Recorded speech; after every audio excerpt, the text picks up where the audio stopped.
Buenas, mi nombre es Juan Diego Contreras Roa. El día de hoy va a ser una exposición sobre los modelos y las teorías aplicados en el proceso de enseñanza y de aprendizaje. Aquí hay una tabla de contenidos de lo que vamos a ver en esta exposición. Primero que nada, quiero aclarar un punto inicial antes de entrar en el desarrollo de la exposición, que es por qué es importante saber esto, por qué es importante saber las teorías y modelos que se han estudiado a lo largo de la historia para el proceso de enseñanza y de aprendizaje. Primero que nada, esto nos ayuda a ver distintas perspectivas y puntos de vista sobre un mismo tema, por lo que encontramos que en este sentido, en el de la enseñanza y el aprendizaje, de cómo funcionan estos procesos, hay distintas formas de abarcar esta situación. Entonces hay ciertas teorías o modelos que funcionan más para ciertas situaciones o ciertos estudiantes, o incluso varias teorías y modelos pueden ser aplicados en conjunto dependiendo de la situación. Es por esto que estudiarlas todas, o las más importantes, modelos y teorías, nos ayuda a entender mucho mejor lo que es la psicología educacional. Además de esto, cada uno de estos psicólogos que vamos a ver en esta exposición han hecho distintas investigaciones y con ellas han llegado a distintas conclusiones, por lo que también nos ayuda a encontrar un poco este amplio, amplia investigación acerca de cómo funciona la enseñanza y el aprendizaje. ¿Qué es la enseñanza y qué es el aprendizaje? Primero tenemos que definir estos dos puntos para saber a qué nos estaremos refiriendo en la exposición. Primero que nada, la enseñanza es un traspaso de información de una persona a otra persona o a un grupo de personas, como el típico caso de un profesor que tiene conocimiento sobre un área o una habilidad o de lo que sea, y al conocer sobre esto traspasa esa información, ese conocimiento o esa habilidad a un grupo de estudiantes o a un estudiante.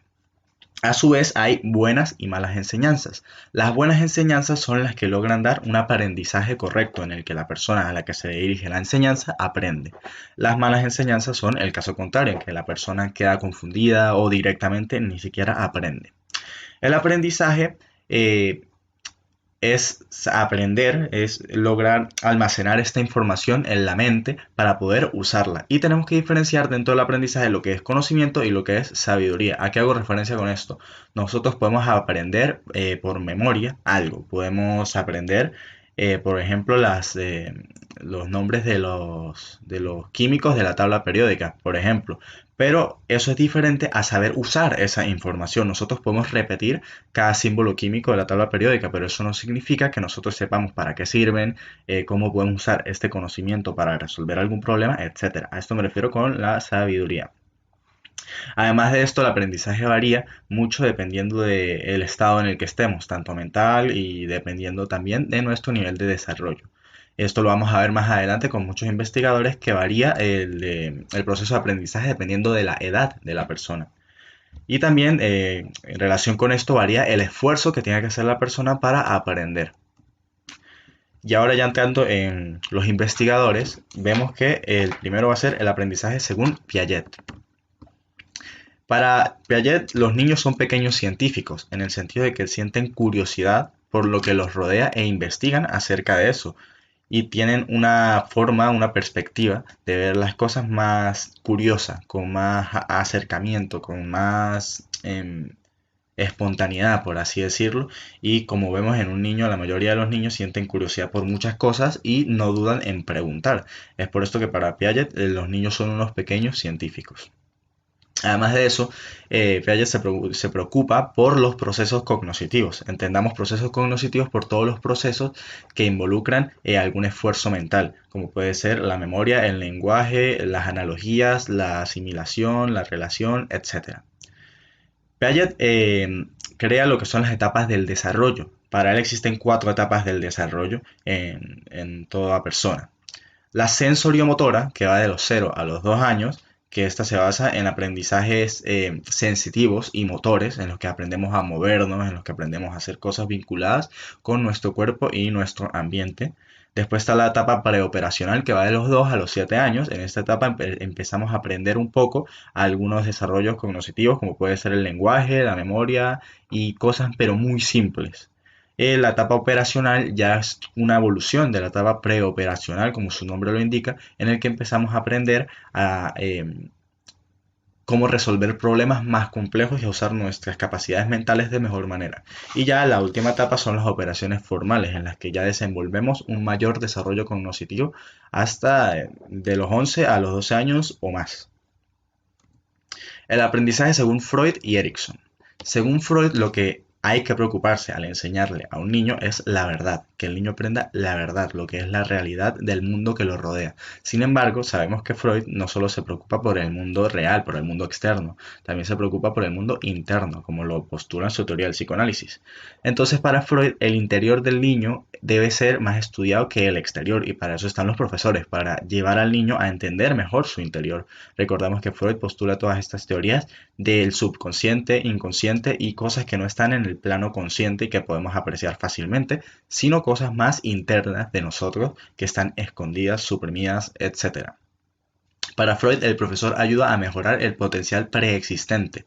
No es que el profesor le enseña todo al joven, al niño. El niño ya sabe cosas, ya tiene un potencial, ya tiene habilidades.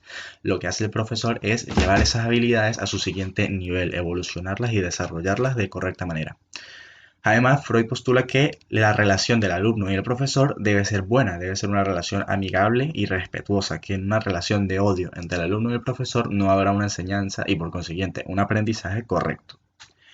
Después Erikson está en la misma plantilla que Freud porque tienen una relación tienen una gran vinculación en esto del aprendizaje. Erikson se basa mucho en las postulaciones de Freud para dar sus teorías sobre el aprendizaje. Pero Erikson da lo que se le llama la teoría del desarrollo psicosocial, en el cual establece 8 etapas de desarrollo. En la primera etapa está la confianza versus la desconfianza, que va de los 0 a los 2 años, y en esta se establece que la relación con la madre va a relacionarse mucho y estrechamente con el futuro del niño y cómo se relaciona con las demás personas. Entonces esto puede dar lugar a una relación de confianza con el mundo que lo rodea o de desconfianza en el sentido contrario. Nos vamos a dar cuenta de que estas 8 etapas lo que muestran es un valor, por así decirlo, una parte de un espectro y otra que es justo la contraria. Entonces, en estas etapas del desarrollo, dependiendo de si el niño se desarrolla correctamente, niño no, perdón, la persona, porque esto va hasta el día de la muerte, eh, irá a un aspecto bueno, a un valor bueno, algo que le dé valor a su vida, o justo lo contrario, dependiendo de cómo se desarrolle. La segunda etapa es la autonomía versus vergüenza y duda. Abarca de los 2 a los 3 años. En esta etapa el niño alcanza una independencia corporal, se da cuenta de que tiene un cuerpo independiente del de los demás, de que tiene sus propias secreciones, tiene su propio cuerpo, sus propios órganos, sus propios músculos, etc. Y esto puede causar una autonomía corporal de que se da cuenta de que su cuerpo es único y puede hacer con él lo que quiera, o puede causar una vergüenza y duda debido a esto justamente. La tercera etapa es la de la iniciativa versus la culpa, abarca de los 3 a los 6 años, y en este el niño se empieza a ver con un interés social por los de su edad y por otras personas. Entonces esto puede causar tanto iniciativa de acercarse a otras personas a mantener relaciones sociales o sentirse culpable porque estas relaciones no salgan muy bien. La cuarta etapa es la laboriosidad versus la inferioridad, abarca de los 6 a los 12 años.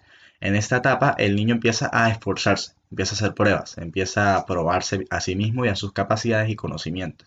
Y esto puede dar como resultado que si lo hace bien, si se esfuerza y se ve recompensado por el mismo esfuerzo o por las personas que lo rodean, da como lugar la laboriosidad, esa sensación de que hizo una buena labor. O si las personas lo critican por sus esfuerzos o se critica a sí mismo debido al desarrollo que ha tenido, puede causar una sensación de inferioridad que puede afectar mucho en el futuro del niño.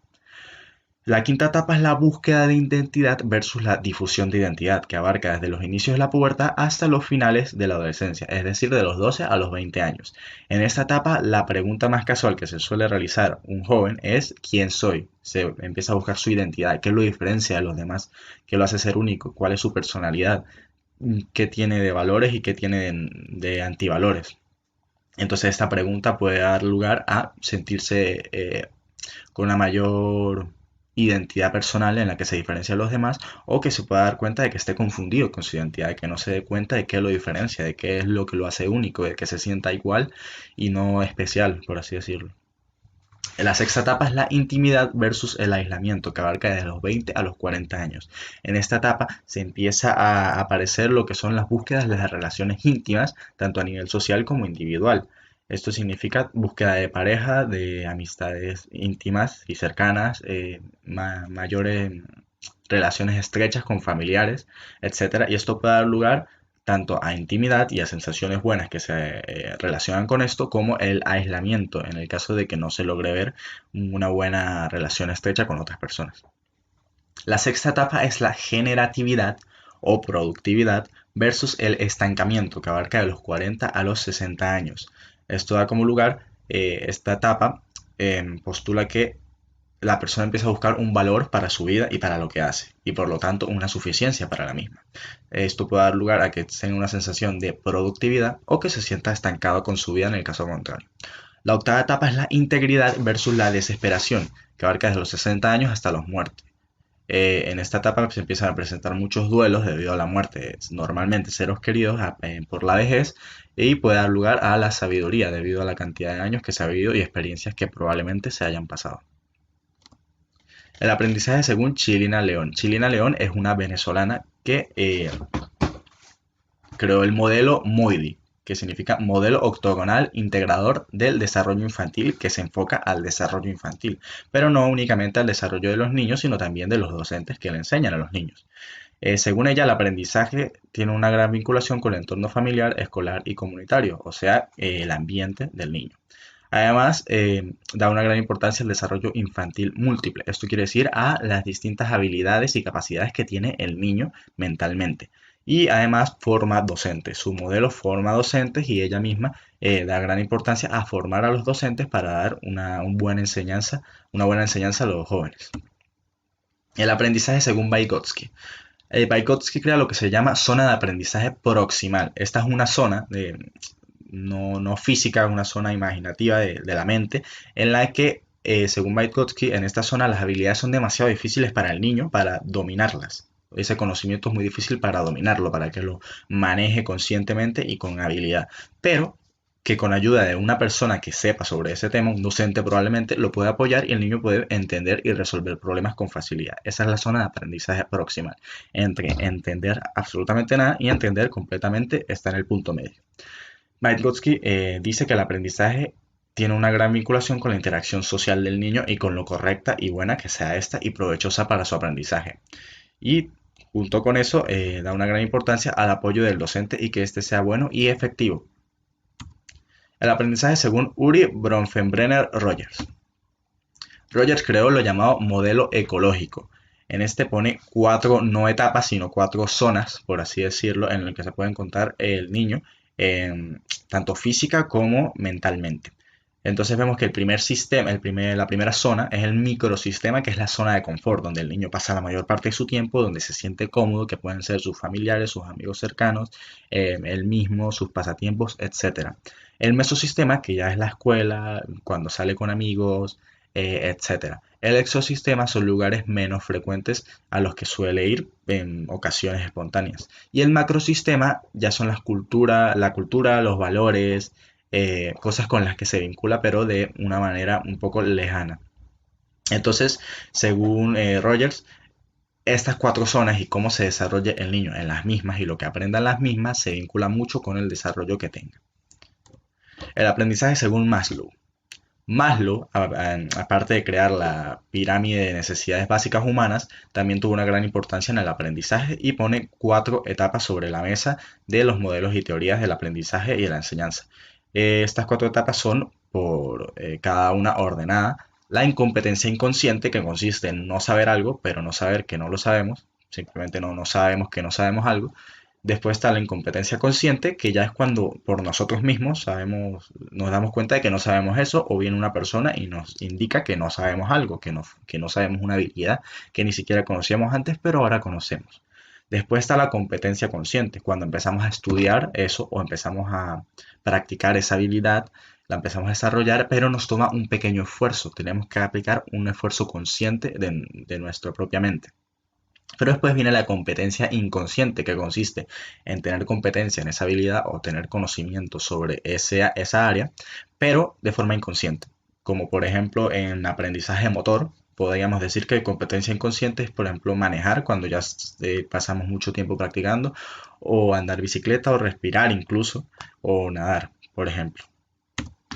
El aprendizaje según Patterson.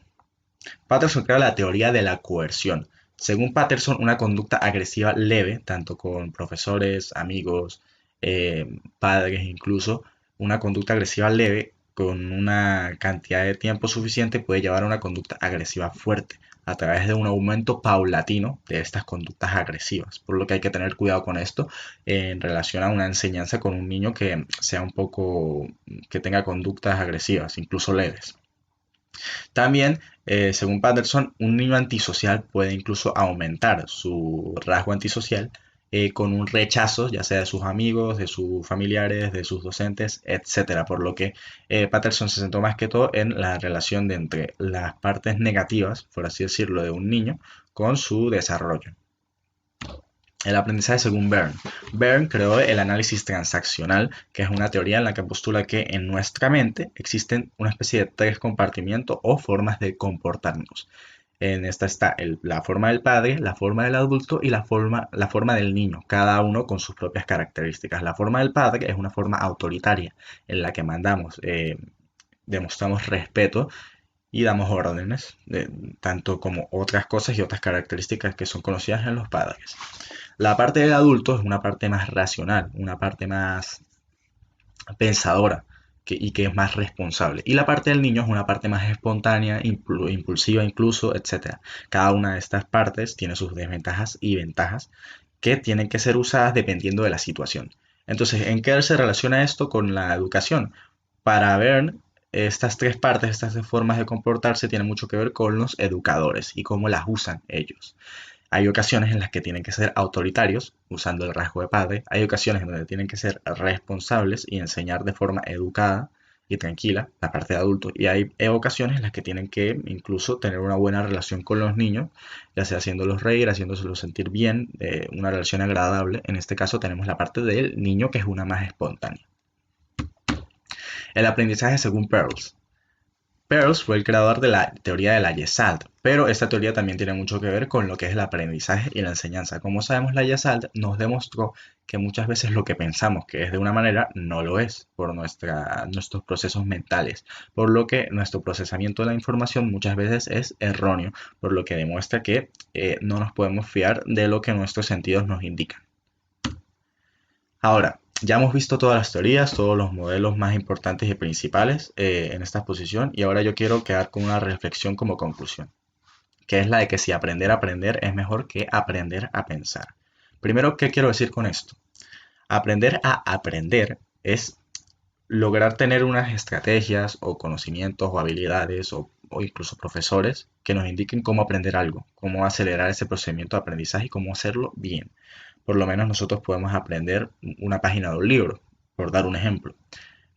Pero que la aprendamos, que nosotros no sepamos cada palabra que hay en ese libro, no significa que sepamos usar esa información. ¿Qué quiere decir esto? Que conocer algo no significa saber usar ese algo. Que si nosotros sabemos algo no significa que podamos utilizarlo para resolver problemas. Y aquí es donde entra la parte de pensar. Y por eso me parece que es muy importante, más que aprender a enseñarle a los niños, que aprendan muchas cosas, mucha información, que sepan usar esa información. De nada sirve leer un libro al día si yo no sé después aplicar los conocimientos que tengo de esos libros en mi vida. Entonces, lo mejor es como indicarle a esos niños la manera de usar el conocimiento que tienen para que aprendan a usarlos, para que aprendan a resolver problemas, para que sepan usar esa información para utilizarla en su día a día, a utilizarla en los problemas que les surjan. Y para mí esto es la sabiduría, saber cuándo actuar y cuándo no, saber cuándo usar una información y cuándo no nos sirve esta. Entonces por eso yo pienso que la educación, tanto enseñar información, tiene que irse por enseñanza de pensar, de saber usar la información que tenemos. Muchas gracias, esa fue toda la exposición.